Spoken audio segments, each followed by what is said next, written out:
Over the last 7 years, Dr. Llwellyn Padayachy, a paediatric neurosurgeon at the Red Cross War Memorial Children's Hospital in South Africa, has spearheaded research together with the University of Cape Town, as well as SINTEF, which intercepts the life-threatening effects of increased intracranial pressure, known as ICP. Intracranial pressure is effectively a measurement of the pressure within the skull itself.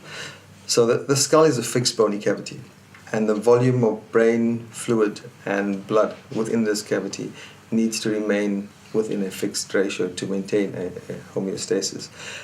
If for some reason there's an increase in any of these three components, the intracranial pressure will increase to abnormal levels.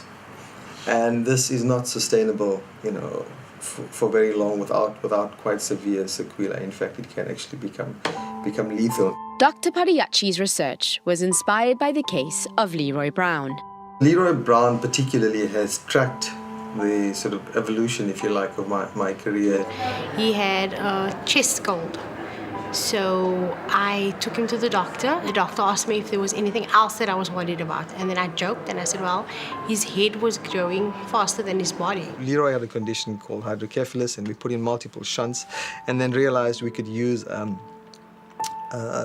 less invasive technique. We as neurosurgeons measure ICP in an invasive manner. So we drill a hole in the skull and place a catheter into the brain material itself to actually measure the pressure. And while that is useful, it comes with a distinct set of risks and limitations. What we do then is a scan, CT scan mostly. And again, CT scans come with their own hazards and dangers because they expose the growing brain in children to high doses of radiation, and you don't want them exposed to that.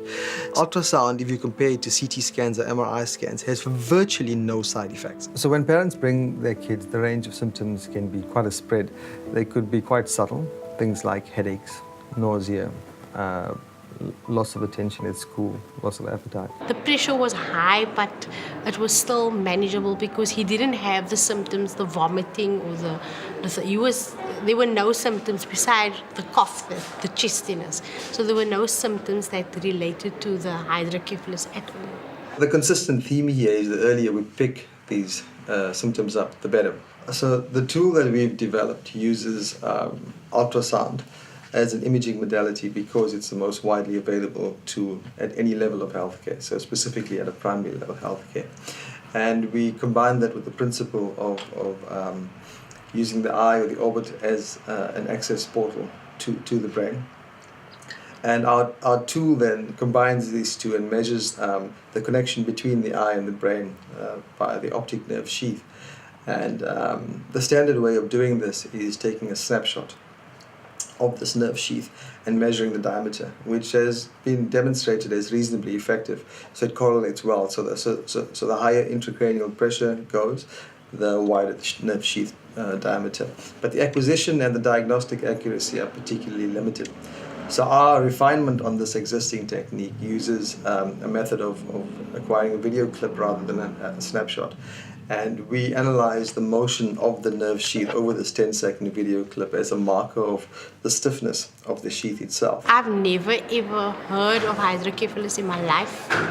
And to find out that my baby had it, I was a young mom with this tiny baby, and to hear that he's going to have an op on his head and it's close to his brain. And so it's quite traumatic because I was only 25 years old at the time. Central to Dr. Padayachy's research and treatment method is the Japanese philosophy of kunsukuroi.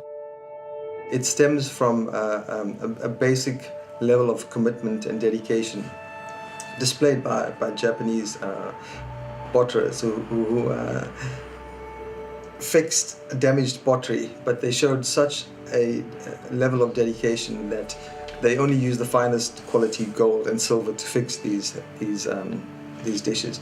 And they then, said that the product was more beautiful because of the level of care that they put in. So effectively, it was more beautiful just for having been broken in the first place. Not many children survive this.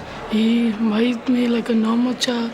Some children, you can see by them that they have like the head problem, but me, I look like a normal child.